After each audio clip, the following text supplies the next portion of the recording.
My mother was the one who baked the pies. My dad did not know how to bake pies, but he was a consummate salesman. He loved people.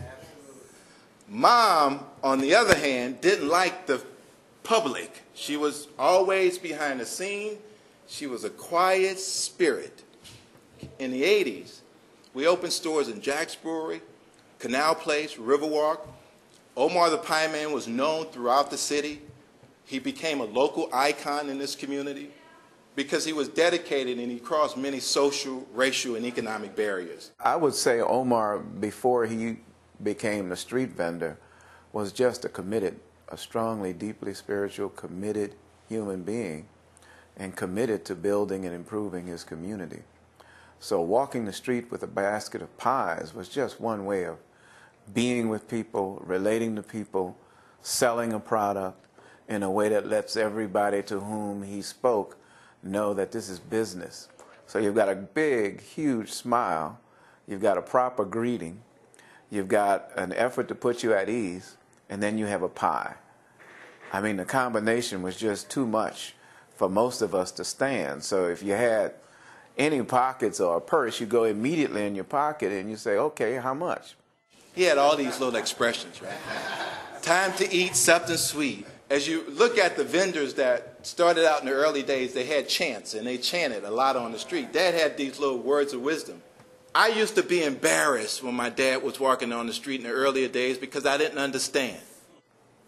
To the younger people, it was an archaic thing. I mean, why don't you go get a store? You know, why don't you get a restaurant?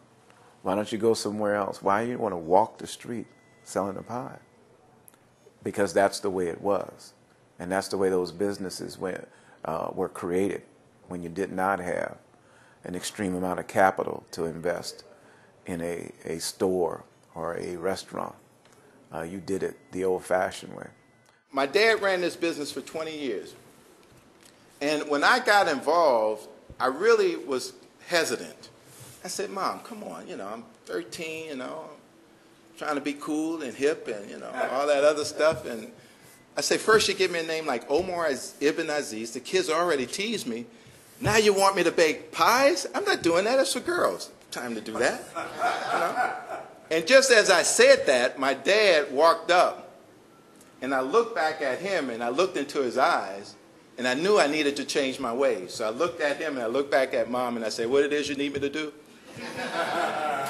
And she said, I need you to help me to bake some cakes for Jazz Fest. And I think it was all strategic on their part, too. Because they knew if they didn't catch me in free enterprise, I had the propensity to be out there on the street.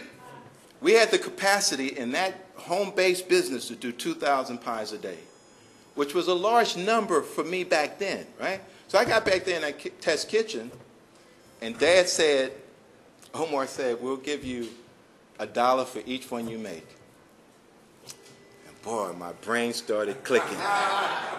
And I got back there in that kitchen, I was counting $1, $2, $3. It made 3,000 of these little banana nut breads, went to the Jazz Fest, and saw people pay $2. I was able to keep $1 off each sale. So I made $3,000 in one weekend.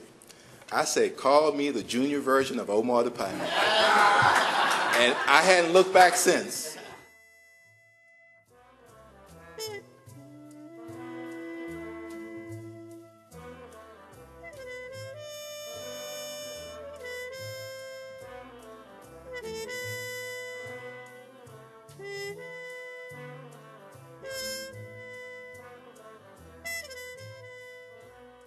What I envision is this not only being a tribute to Omar, but all the food icons who contributed to the gumbo of food culture in our city.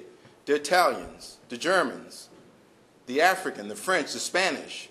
Behind each one of these fantastic restaurants in New Orleans, there's a Stanley Jackson or a Leah Chase or some of the other great people, Buster Holmes, who we know contributed to the reputation of New Orleans and Louisiana as a place for extraordinary food culture.